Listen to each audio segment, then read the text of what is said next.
Tadi anak-anak sudah melihat 2 video yang sudah Bapak siapkan. Ada hal yang menarik yang anak-anak dapatkan melalui peristiwa COVID-19 ini. Ada satu peristiwa bagaimana kita semua bersatu padu untuk melawan COVID-19. Kita akan merefleksikan pelajaran kita ini ke bagian yang lebih mendalam, dan Bapak sesuaikan dengan judul kita pada pembelajaran kali ini, yaitu bekerja bersama untuk mencapai tujuan, tetap berkarya, saling membantu di masa pandemi. Ya, baik anak-anak, kalau kita lihat kemarin dari apa yang sudah kita lihat di dalam video, di sana terlihat ya bagaimana rekan-rekan di kesehatan gitu ya, dari dokter, perawat, dan tenaga medis lainnya, mereka berjuang melawan pandemi ini, dan yang bisa dilakukan adalah untuk saling menjaga adalah melakukan 3M. Mencuci tangan, memakai masker, dan juga menjaga jarak. Dengan kita melakukan 3M ini berarti kita juga menjaga diri kita dan juga untuk orang lain. Nah, disinilah pahlawan kekinian anak-anak untuk mempertahankan persatuan dan kesatuan kita. Jadi supaya kita tetap menang. Kalau dulu kita melawan penjajah begitu, yang saat ini kita lawan adalah COVID-19 atau virus corona yang sedang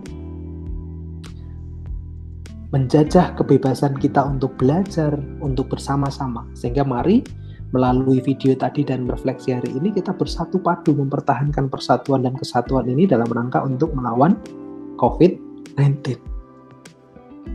Dan kalau kita lihat anak-anak ya, bagaimana tenaga medis begitu ya menggunakan pakaian seperti ini bukan hal yang mudah.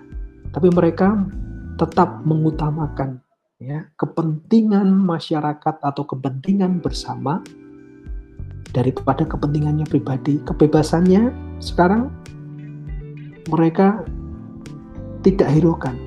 Mereka harus berpakaian seperti ini, tetapi mereka tetap melakukan itu demi menjaga persatuan dan kesatuan, dan juga untuk melaksanakan kepentingan umum di atas kepentingannya pribadi. Ini yang luar biasa yang sudah dilakukan oleh tenaga medis.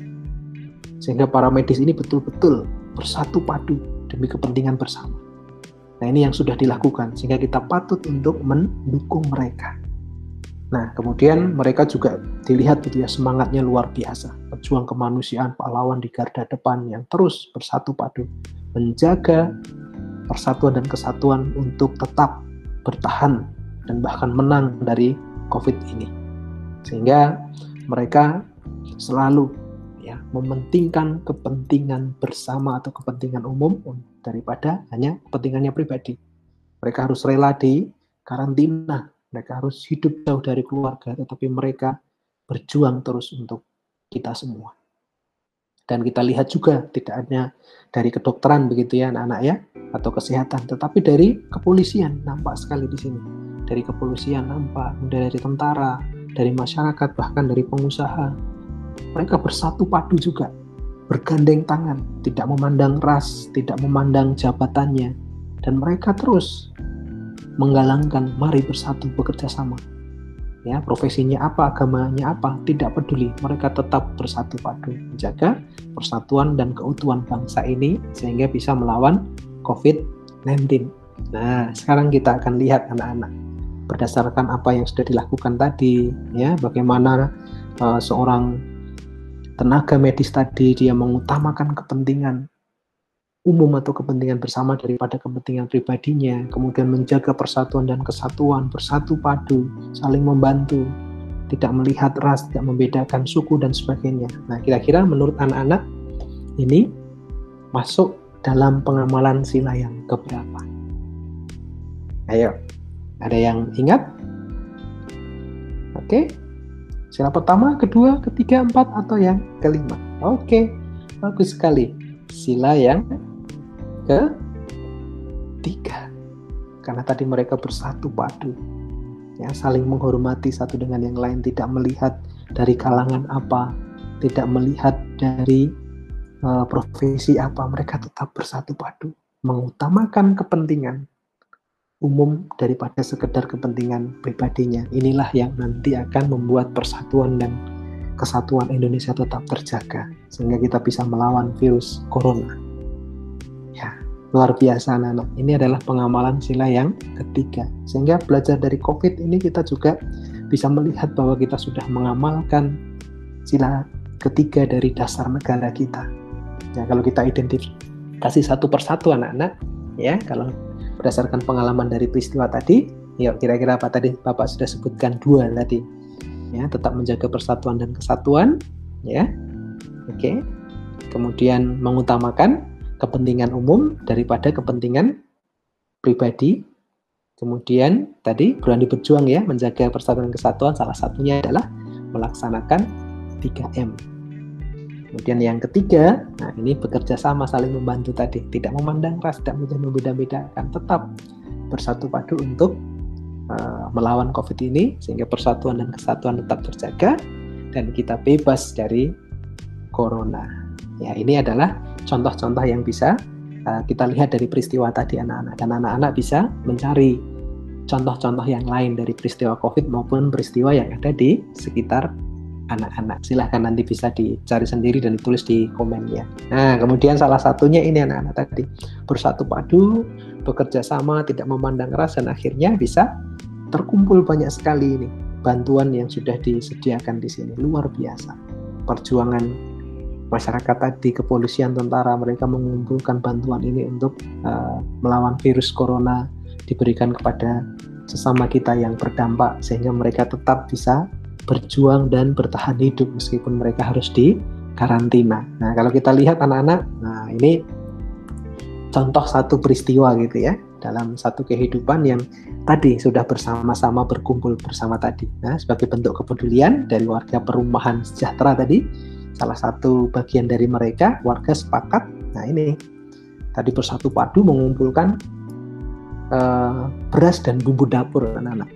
Ya, beras dan bumbu dapur, mereka kumpulkan dan mereka akan bagikan itu kepada warga yang membutuhkan. Nah, kemudian warga dibagi menjadi 2 kelompok sesuai kebutuhan sembako ya, yang akan dibagikan. Warga kelompok beras, nah ini bisa mengumpulkan, wah ini ternyata berasnya yang dikumpulkan ini ada yang bentuknya pecahan, ada yang bentuknya desimal begitu ya anak-anak ya, sehingga nanti kita akan menghitung berapa banyak sebenarnya beras yang terkumpul. Kemudian bumbu dapur juga mampu mengumpulkan ya 0,2 kuintal, 4,5 kuintal, 0,4 kuintal. Nah, ini yang ditanyakan adalah berapa total beras dan bumbu dapur yang terkumpul dan berapa kilogram beras dan bumbu dapur yang diterima dari setiap keluarga. Nah, ini dari sini kita bisa belajar berhitung juga ternyata anak-anak. Ya, ada sisi positif yang kita dapatkan dari peristiwa corona ini. Kita bisa menghitung penjumlahan pecahan dengan desimal, kemudian mengkonversi ya satuan dari kuintal ke kilogram. Nah, sekarang kita akan coba anak-anak. Kita akan coba menghitung itu, dan kita ternyata bisa juga dari COVID ini kita belajar matematika. Sekarang kita lihat anak-anak. Nah, kalau kita perhatikan di sini ya anak-anak ya. Perhatikan di sini sekarang warga yang mengumpulkan beras. Ini ada 3/5 kuintal, kemudian ada 1,15 kuintal, dan 0,25 kuintal. Nah, sekarang kita lihat dulu anak-anak supaya ini nanti mudah untuk dijumlahkan. Nah, ini kita buat dalam bentuk yang sama. Bisa dibuat dalam bentuk pecahan, bisa juga dibuat dalam bentuk desimal. Nah, sekarang kita coba ubah semua menjadi desimal. Nah, di sini kan kita punya ini anak-anak ya. Kita coba untuk hitung begitu ya. Kita coba hitung yang pertama. Kita tadi punya 3/5. Oke, 3/5. Nah, ditambah dengan, nah ini 1,15. Oke, kalau kita lihat di sini, nah ini bentuknya belum sama.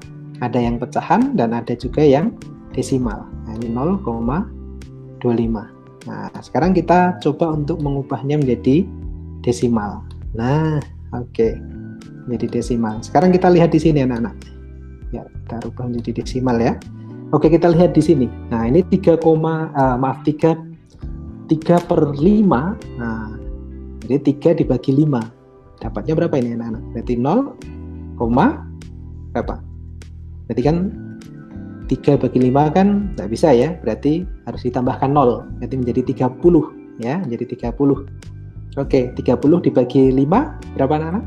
Oke, cocok sekali. 6. Oke, terus kita punya berapa ini? 1, berapa? 1,15. Oke, kita tuliskan. Hati-hati nilainya ya anak-anak ya. Wow, tulisannya kurang begitu bagus. Kita hapus sebentar. Oke, kita hapus dulu. Oke, kita tulis kembali. Oke, nah ini 1,15. Kemudian yang kedua 0 ya, 0,25. Oke, kita jumlahkan sekarang anak-anak. Oke, kita jumlahkan semua. Nah, oke, kita cek sekarang. Ya, sini 0, karena ada ya 0, tambah 5, tambah 5, berarti 10 ya. Oke, 10, simpan 1 di sini. 1 tambah 6, 7.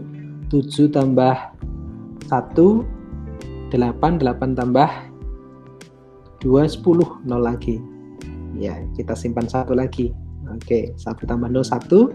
1 tambah 1, 2. 1 tambah 0, tetap 2. Berarti 2,00 alias 2 kuintal.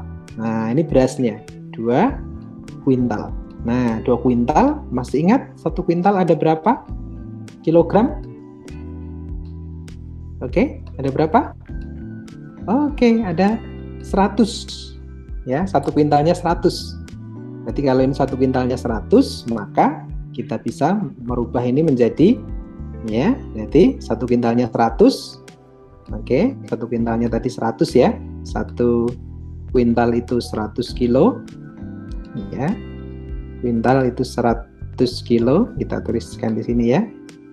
Oke, 1 kuintalnya adalah 100 kilo. Oke. Aduh, agak ke bawah enggak apa-apa ya, Nak ya. 100 kilogram ya. Berarti kalau ada 2 kuintal, maka tinggal 2 dikalikan dengan 100. Berarti 2 kali apa? 100. Berarti berapa ini? Iya. Oke, berapa? 200. Oke, 200 kilogram. Nah, 200 kilogram. Nah, ini baru berasnya, anak-anak. Ini baru berasnya. Tadi caranya gimana? Dibuat sama dulu. Yang pecahan dibuat desimal supaya nanti bentuknya seragam. Ingat anak-anak, supaya mudah dijumlahkan, maka ubahlah itu ke dalam bentuk yang sama. Nah, sekarang anak-anak nanti lanjutkan ya, kemudian ditulis di bagian komen di bawah. Untuk yang bumbu dapurnya ada berapa kilogram. Kemudian dibagi menjadi warga. Warganya nanti anak-anak tentukan sendiri. Mungkin 25 warga, 10 warga, monggo, bebas. Silahkan anak-anak dilanjutkan untuk yang bumbu dapur, kemudian diselesaikan nanti untuk tugas ini tadi ya. Nah, ini tadi, kalau mau dibagikan kepada warga, jadinya berapa warga yang memperoleh. Tergantung anak-anak nanti menentukan warganya, bebas untuk menentukan itu. Oke anak-anak, untuk kali ini kita cukupkan. Semoga bermanfaat untuk anak-anak. Tuhan memberkati.